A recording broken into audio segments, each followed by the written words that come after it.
Parshas Chukas, Tavshinayim Beis. Beginning of this week's parsha, V'lokach hakoyin eitz erez ve'ezoi v'shnisoi loas v'yishlech el torch sveifas hapara. We're talking about the Parah Aduma. The pasuk says to take an eitz erez, which is a tree, a branch of cedar, v'shnisoi loas v'yishlech el torch sveifas hapara. Throw it into the fire. Another time in Chazal that we see these words, the idea of this pasuk being used, we find like this. Chazal tell us in Bamidbar Rabbah that if a person is misgoya ke'erez, if a person is haughty, an erez is a very majestic tree, if a person is misgoya ke'erez, so the Medrash says he should be mashpil himself like an ezoi. And we sort of get that idea from this pasuk. We find an erez in this week's pasuk, an ezoiv. So the Medrash brings down on this week's parsha that the idea from this pasuk, we see these two different levels. That if a person feels, if a person is haughty, he should lower himself to be mashpil himself like an ezoiv. Nesivas Shalom, right here at the beginning of the parsha, brings down a beautiful pshat from the Sefer Toldos Yaakov Yosef. On this first pasuk of the parsha, the pasuk says, "Vayidaber Hashem el Moshe v'el Aharon leimor, zois chukas haTorah." Everybody knows that pasuk, zois chukas haTorah. We know the pasuk says that HaKadosh Baruch Hu spoke to Moshe and Aaron. We know that Moshe Rabbeinu was the midah of Moshe Rabbeinu. We've spoken a bit in the last couple of weeks. Was anav v'shiflos. Like we've said, the pasuk says, "V'yoish Moshe anav ma'oi." Moshe was an anav. Moshe was that midah. Aaron, on the other hand, was totally the opposite of Moshe Rabbeinu. I'm not saying that Aaron wasn't an anav, but Aaron HaKoyin represented the midah of Geis the Kedusha. Like we see, the pasuk says by Aaron HaKoyin. Aaron HaKoyin was royalty. The pasuk says, "V'asisa vigdei kodesh la'aroin ochicha l'chavoy du l'sifares." In other words, the clothing of Aaron HaKoyin Aaron HaKoyin was meant to represent royalty, to be regal. The clothing. So Moshe, on one hand, was midah of anava, shiflos, and Aaron HaKoyin on the other hand represented the midah of royalty, of being regal. And the pasuk says, "Vayidaber Hashem el Moshe v'el Aharon." HaKadosh Baruch Hu spoke to both of them. Talked to Nesivas Shalom that only with both of these midas, if a person has the midas of Moshe and Aaron, and he knows when to use them, then a person has a shleimus in life. You need to have both of them. How do you have both of them? So Nesivas Shalom says, if a person, let's say a person only wants to take the midah, he decides he wants to take only the midah of Moshe Rabbeinu. He wants to take the midah of shiflos. What happens to a person when he does that?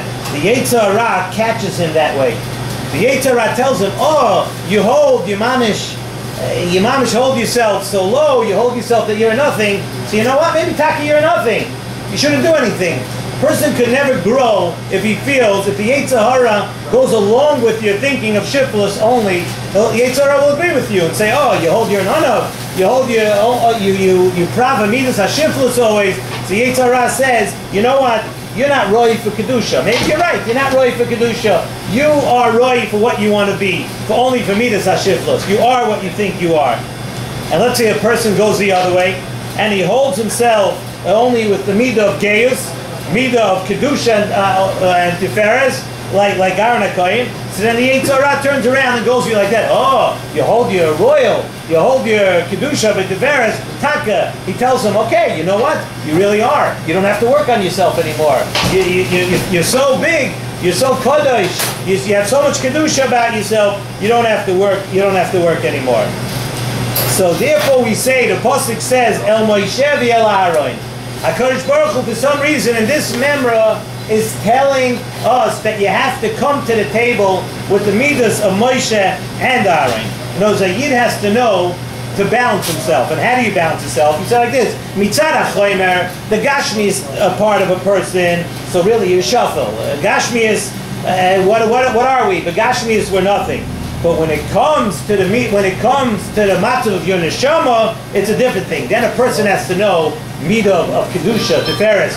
You have to hold yourself high that you're a chelik elikamim al. You can't hold yourself low. And in midah, you have to know that you are, you represent.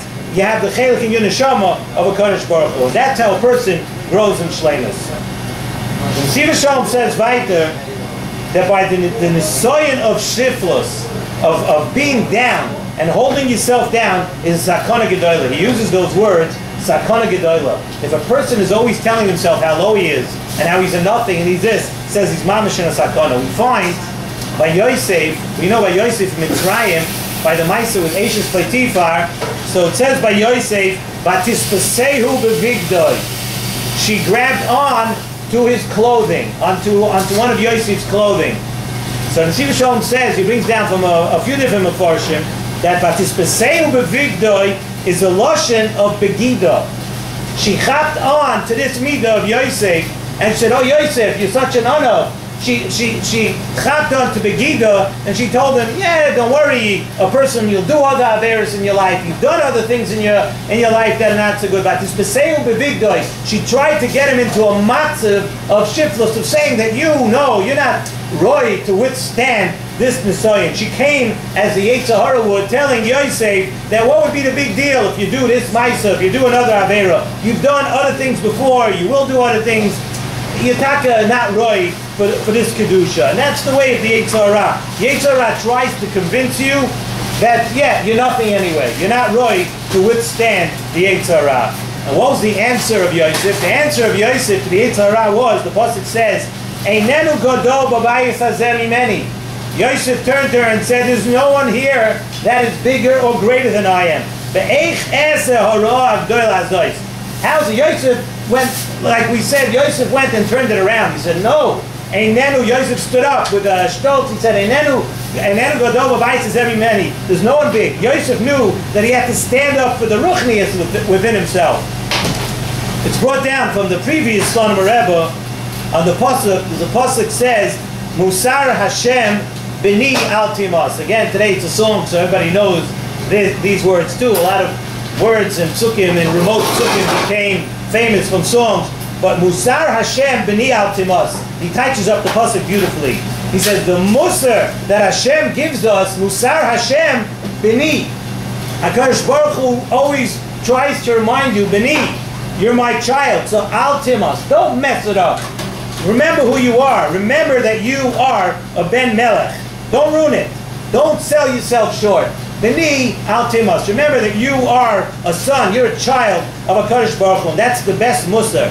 You know, so today especially you find it's in style that a lot of times people, how do you give someone musar? You threaten them. You say, if you do so and so, you're going to be punished with this and this. If you do so and so, we're going to give you the following label that you are now this, or you're now that. And what are you trying to do? You're trying to teach someone, you're trying to make them grow. If you want to try to teach someone and make them grow, you build them up. You tell them how special they are. You tell them how much HaKadosh Baruch Hu loves them and how much HaKadosh Baruch Hu loves you. HaKadosh Baruch Hu loves you as a son. There's no greater love than that. And why would you want to ruin that? If you want to give someone musar, you say, why would you want to ruin that relationship? You're going to do this and this maisa. You're going to be over this and this thing. Why in the world would you want to ruin that relationship with HaKadosh Baruch Hu? HaKadosh Baruch Hu considers you a son. And that's what's merumas in our parsha.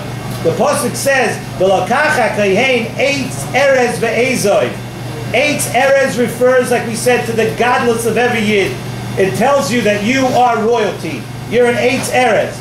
And why would you want to ruin that? On the other hand, the pasuk says, "Eitz erez ve'ezoi." There's also an ezav over here. That okay, I'm telling you that you're great. I'm telling you you're an eitz erez. But one second, let's keep it in perspective over here. In other words, really, compared to HaKadosh Baruch Hu, you're ayin be'efes. You have a job to do here. You're not, okay, you're eitz erez. You have to know when to stand up for what's right. But on the other hand, compared to HaKadosh Baruch Hu, let's put into perspective, you're ayin be'efes. And that's why the Eitz Erez up in the Nesivas Shalom was, if the Eitz Erez represents something so great, why was it thrown into the fire? We said, V'lokach HaKohen eitz eretz ve'izoi, and v'yishlich, and he threw it into the fire. Why are you throwing that into the fire? Zok Nesivas Shalom. No, it's coming to teach you a lesson. Yes, eitz eretz, you have to know that you're royalty. But after that, you have to take the eitz eretz. If your gaiva is going to go any further than that, and you're going to think you're really something, and that you're really better than everybody else around, take that eitz eretz and throw it in the fire. No, the gayest to kedusha is good, but all of the gaiva is terrible and has to be eradicated. So we say in this week's parsha at the beginning, Zois chukas haTorah. This is the law of the Torah. You want to know how to grow in Torah. You want to know how to teach a yid to be mekayim the entire Torah. It's through these two midos, and you have to know when to use it. You have to know when to use your kedusha. Zois chukas haTorah. Both of these midos. Vayidaber Hashem el Moshe v'Aaron. You have to have both midos. You can't use it for bad. You have to know when is the right time to use both midos. But Zok Nesivas Shalom, a beautiful, beautiful thought at the end. He says, however, the pasuk says eitz eretz first.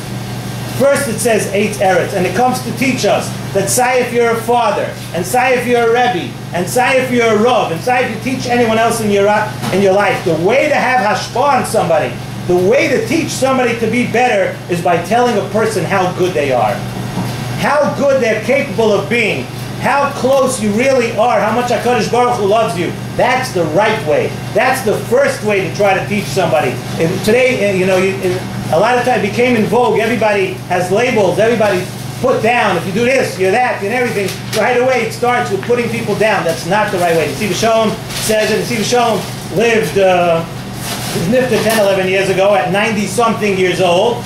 So, Bekitzer, this is going back, but when you read the Svar from Nesivas Shalom, as if he's a psychologist for the children and the people of 2012. He says the first thing, if you want to teach somebody, you want them to do the right thing, build them up. Tell them how good they are. Don't start with the putting down. Eitz eretz is first in the pasuk. That's the way you come to the table. Taka, let's take this lesson. Zois chukas haTorah. We know it's a chayk. So it could be the reasons of Paraduma, we don't know. We don't know the reasons of Paraduma, but we do know from the Parsha of Paraduma, there's a lot of things that we could learn. And this is a very, very important lesson. How to balance your life, how to approach every situation in the right way, and most of all, how to be positive to every yid, and how to build somebody up, how to smile to them, be nice to them, build them up, and you'll see, if you do it like that, much more often than not, you'll have the right hashpah and you'll be able to teach people. Right.